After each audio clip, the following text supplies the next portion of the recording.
The news from Guyana, the region and the world. Compiled in the News Talk Radio newsroom and powered by DemeraraWaves.com. The news comes to you compliments of KFC. It's finger licking good. With the news, I am Ruth Wilson. Good evening. First, the highlights. The opposition coalition is protesting moves by the government to amend the rules governing the Parliamentary Public Accounts Committee. The president says CARICOM is moving ahead with plans to get a regional ferry service. And in the region, people in Trinidad and Tobago will soon pay more for fuels. And a Jamaican policewoman has confessed to smuggling cocaine in her vagina to the United States. Details of these and other stories, including the international news from the BBC, in a moment. Hit to stand in lines? Don't worry. KFC has got you covered with their drive-thrus, which are open now from 9 a.m. to 10:30 p.m. at Movietown, Vlissingen Road, Mandela Avenue, Reading Hoop, Parika, and the Amazonia Mall. That's right, you can drive through at 6 of their 9 locations. Remember, their current opening hours are 9 a.m. to 10:30 p.m. Go on down and let your taste buds savor the spices today. KFC. It's finger licking good. And now for the news in detail. A Partnership for National Unity Alliance for Change, APNU-AFC, is opposed to efforts by the government to amend the rules governing the Bipartisan Parliamentary Public Accounts Committee, PAC. Currently, the PAC rules provide for a quorum of any 3 members and that committee, but now the government is next Wednesday expected to use its simple majority to amend the rules for 2 government members, 2 opposition members, and the chairman. APNU-AFC member of the PAC, Ganesh Mahi Paul, is accusing the People's Progressive Party Civic, PPPC administration of setting the stage to avoid scrutiny. I believe this is an attempt by the People's Progressive Party to avoid scrutiny. They are avoiding us reaching the 2020 and 2021 audit, the General's report, and they are well aware that we are moving at a pace where we are considering these reports to reach up to date with the Auditor General's report. AFC leader Kamraj Ramjatan says nothing can be done to block Irfan Ali-led administration from amending the rules governing the PAC.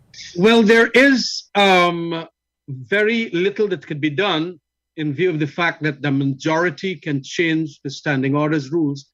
We saw that when there was this no confidence with the chairman then, David Patterson, and although we made it quite clear that that ought not to be done because it must be selected by the opposition, they went and they do their thing. But we are all trying as best as possible for public pressure, public opprobrium against this very degenerate development happening in our rules of parliament. The chairman of the PAC, Jermaine Figuera, says the PAC has never discussed the proposed amendments. This matter has never been discussed at the level of the PAC, although the mover of the motion is a member of the said committee. Now, this motion is being brought directly to the House and not via the Standing Orders Committee, which is the long-established and correct route, is of grave concern. It is noteworthy that none other than the Speaker of the National Assembly, who is the chairman of the Standing Orders Committee. Chairman of the Public Accounts Committee, Jermaine Figuera. President Irfan Ali, who is responsible for agriculture in CARICOM's quasi-cabinet, says that plans are moving ahead of a regional ferry service. He told the official launch of CARICOM Agri-Invest Forum and Expo that the private sector will soon be asked to submit proposals for the ferry service to move cargo and passengers through the region. We are also working on the sea bridge. Prime Minister Motley is working on that, and there is tremendous interest. Before May, we are hoping ASU to have the request for proposal ready so that we can invite interested parties for the financing, management, and operation of a logistics framework to create that sea bridge within CARICOM itself. The Guyanese leader later told News Talk Radio Guyana that the regional ferry service will seek to ensure that cargoes reach their destinations. It's the logistics, the shipping logistics, to move people, cargo, and services throughout the region. That's a big hurdle now. Take, for example, what we are faced with in Guyana. We have the private sector will tell you, more than 1,000 containers sitting on wharves in different areas. Can't be transshipped here because of what is happening in terms of logistics. And that has a tremendous effect on costs, and it can have a positive or negative effect on this agricultural food system. So it's an integral part. Dr. Ali says Guyana will, as far as possible, finance the regional agriculture plan to boost production and cut back on imported foods by 25% within the next 3 years. The Caribbean Court of Justice, CCJ, says its president, Justice Adrian Saunders, cannot meet with Guyana's opposition leader. The regional court, which is Guyana's final court of appeal, says a courtesy call would have been facilitated, but that post is now vacant. Chairman of a Partnership for National Unity Alliance for Change, APNU-AFC, and leader of the People's National Congress Reform, Aubrey Norton, is expected to be sworn in as a parliamentarian next week. Shortly after, he is expected to officially get the nod of APNU-AFC parliamentarians to be sworn in as opposition leader. The CCJ president is in Guyana to deliver the keynote address to the Guyana Bar Association's dinner as part of its inaugural Law Week activities being held under the theme Advancing the Rule of Law in the New Normal. The promotion of firefighters of the Guyana Fire Service appears to have been held up for some time now. The Fire Chief Gregory Wickham would only say that the proposed promotions are on the desk of the Home Affairs Minister, Robeson Ben. The fire service promotion, yes, we are expecting that we should have it very soon. Currently, that is at the minister's disposal for him to give his confirmation on that list of persons who would have passed that, and we are waiting that. So as soon as he would have given the all clear, then we'll have our promotions on. How long has it been received? How long? How long has it been received?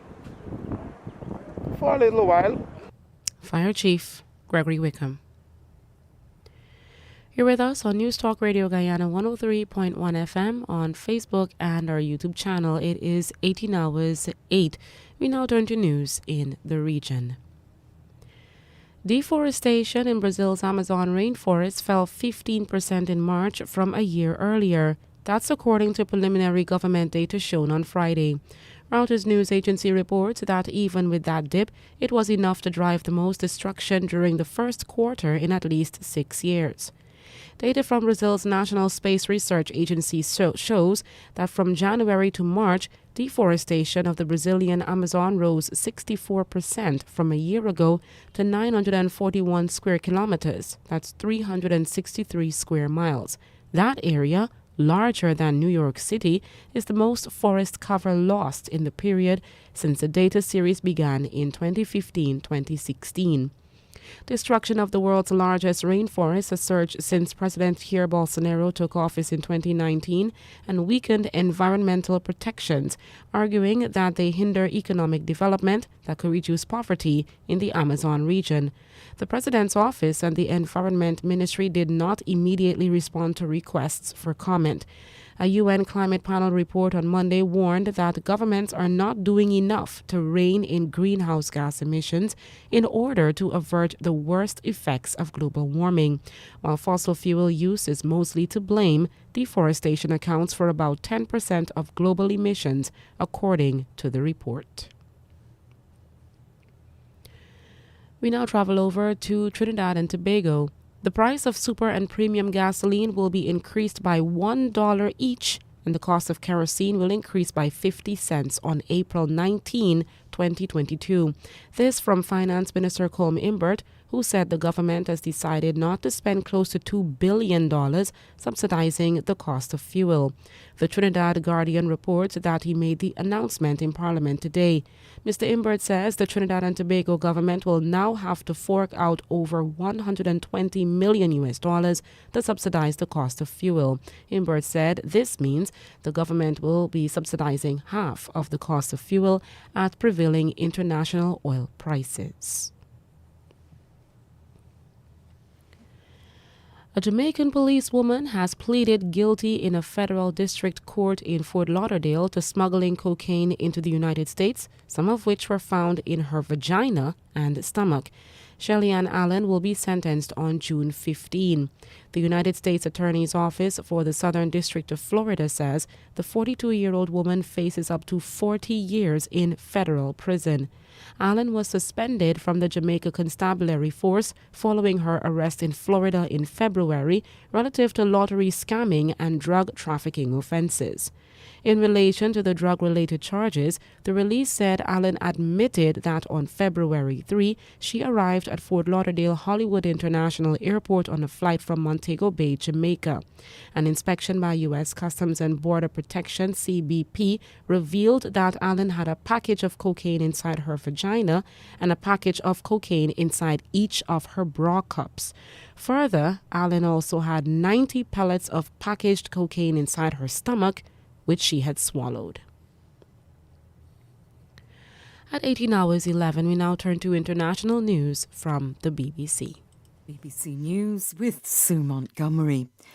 President Biden says Russia carried out a horrific atrocity when it fired a missile at a railway station in eastern Ukraine, killing at least 50 people and injuring hundreds of others. 4,000 people had been crowded into the station, trying to escape an expected Russian advance in the eastern Donbass region. Nomia Iqbal reports from Washington. Ukrainian President Volodymyr Zelensky reported 300 were injured in the train station attack, saying the strike showed evil with no limits. Russia denies carrying out the attack, but President Biden blames Moscow, saying its military struck civilians who were trying to evacuate and reach safety. He has also thanked Slovakia's government for transferring a missile defence system to Ukraine, fulfilling one of Mr. Zelensky's top requests to help the country defend itself against Russia. Mr. Biden said the US will now reposition a Patriot missile system to Slovakia. The head of the European Commission says Ukraine is marching towards a European future as Russia descends into economic, financial and technological decay. Speaking in Kiev with President Zelensky, Ursula von der Leyen promised to speed up the early stages of Ukraine's bid to join the EU. We stand with you as you defend your country. Indeed, Ukrainian people are holding up the torch of freedom for all of us. The European Union is sending weapons to your country. We have allocated almost €1 billion from the European Peace Facility to support the Ukrainian armed forces, and more will come. With this support to the brave Ukrainian soldiers fighting for Ukraine's freedom, we want to underline that you're fighting for all of us. Russia is closing the offices of 15 Western NGOs, including the two leading rights organisations, Amnesty International and Human Rights Watch. The Justice Ministry said it had revoked their registration as they'd violated Russian law. It didn't provide details. A court in New York has found a former Goldman Sachs banker guilty of corruption and laundering money from the Malaysian government's investment fund, 1MDB. Roger Ng helped embezzle hundreds of millions of dollars. The guilty verdict caps one of the biggest financial scandals of recent decades. Samira Hussain has more details. The Malaysian government set up the 1MDB fund ostensibly to invest in domestic development projects. Goldman Sachs helped it raise $6.5 billion from the bond markets. But prosecutors in New York said that of that money, $4.5 billion ended up in the private hands of government officials and bankers in a vast scheme of money laundering and bribery. Roger Ng was one Goldman Sachs banker who was central to the scheme. His conviction for violating U.S. corruption laws is a blot on the reputation of Goldman Sachs. BBC News. The United Nations has called on all sides in Yemen to show restraint after each accused the other of violating the UN-brokered truce. Yemen's government, backed by the Saudi-led coalition, has accused Houthi rebels of launching an attack in southern Marib, while the Iran-aligned Houthis claimed they'd repelled an advance by pro-government troops. A 2-month ceasefire, the first in Yemen's 7-year civil war, was agreed a week ago. The United States has expressed concern about reports of ethnically motivated atrocities in Ethiopia's Tigray region and has called for an end to unlawful detentions based on ethnicity. The State Department spokesman said it was alarming that thousands of Tigrayans reportedly continued to be detained arbitrarily in life-threatening conditions.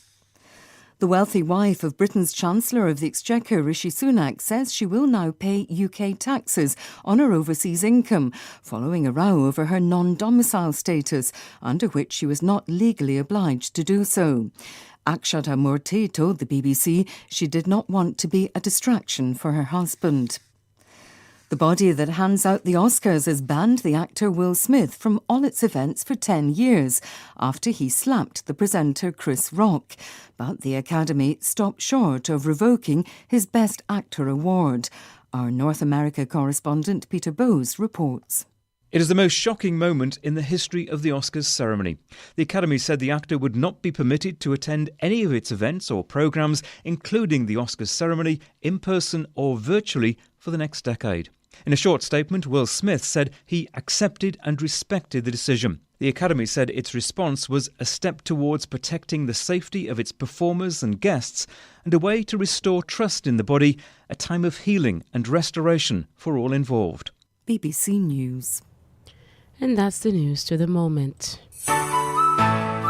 KFC delivery is now available from the Amazonia location for shore-based Little Diamond residents. Call 632-0533, 632-0533, 6080-162, 6080-162, or 503-3591, 503-3591. That's KFC's delivery service from the Amazonia location. KFC. It's finger-licking good. To end the news, here's a recap of the highlights. The opposition coalition is protesting moves by the government to amend the rules governing the Parliamentary Public Accounts Committee. The president says CARICOM is moving ahead with plans to get a regional ferry service. In the region, people in Trinidad and Tobago will soon pay more for fuels. And a Jamaican policewoman has confessed to smuggling cocaine in her vagina to the United States. The news came to you compliments of KFC. It's finger-licking good.